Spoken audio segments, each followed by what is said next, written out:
Captain Mukulu. Mirundi avumye Pastor Kayanja obulubo nabuse. Amiri yakyambadde nankubira essimu. Mirundi, where are you? I'm on my farm in Iraq. But you are abusing pastors. Shut up. Tonda mukunkubira essimu. Gasia. What agamba? I lost my temper. I'm on my farm and you are saying I'm attacking Gund. Pastors. Bagambye. Oli ku radio ya Serwadda Museveni yabuuza Mukula. Ali ku radio ekikwavumira abalokole. Ali ku CBS. Museveni amugamba Mirundi tagenda ku CBS. Mukula nakaluleni toyi. Mukula kamiliyoni. Naddamu. Nabaga nti ali ku radio ya Serwadda nga Serwadda yali ku Museveni atambula ne ka radio kwebwe kati. President Museveni atambula ne radio. President Museveni atambula ne radio. Ka radio ke katambula nako. Abera aziwuliriza. Nalinka manyi. Bagenda okebera nga Serwadda yaliko nga toliko ya Serwadda nga Mukula bamaze omugamba Mirundi tagenda ku CBS America kyababuuza Mukula, can you tell me the telephone number of Kayanja? Nga agimanyi namba ya Pastor Kayanja agimanyi. Pastor Kayanja w'amaanyi bw'ati anti olululi ng'akyali w'amaanyi banoonya muka Kayanja Jessica Kayanja. Jessica Kayanja ne bamukubira. Can you tell us where? Can you link us to Pastor Kayanja?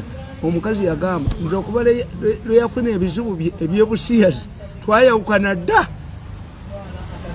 Mukyala Jessica Kayanja Amiri yakyambadde anoonyani bw'atyo bwe yagamba mama Amiri Mukula atudde ne Museveni akubanze naye gwakuba tamusobola. Naye nga Amiri yanjagala nnyo anoonya to find out oba ndi ku radio nvuma abantu.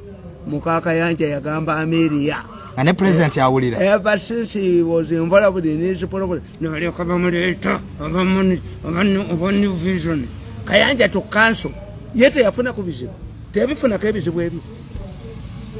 Nega Captain Mike Mukula mukwano gwa fatenze just chimanyi Mike Mukula okimanyi ndina musanga nengenda ne mu office ku Diamond Trust nange naliko badiru ya tusenyiwaga ne Mirundi.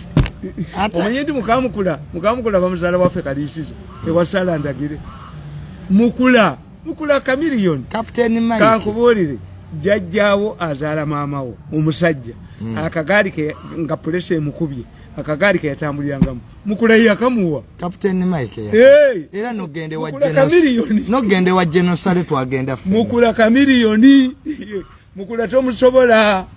Naye olunaku lumu Mukula yajja mu Kampala nga abaana bamulondoola n'atuuka mu Diamond bali bamulinda ati agenda kugira bamuvumbagire. Mukula yadduka yaddayo.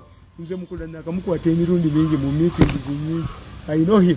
Naye Captain tukutumiddeko nnyo ssebo Captain Mike Mukula mukwano gwaffe nnyo bambi. Nze mumanyi Mukula kamiliyoni nali yagamba nti Museveni yamusiba kuba ati omuvuganya.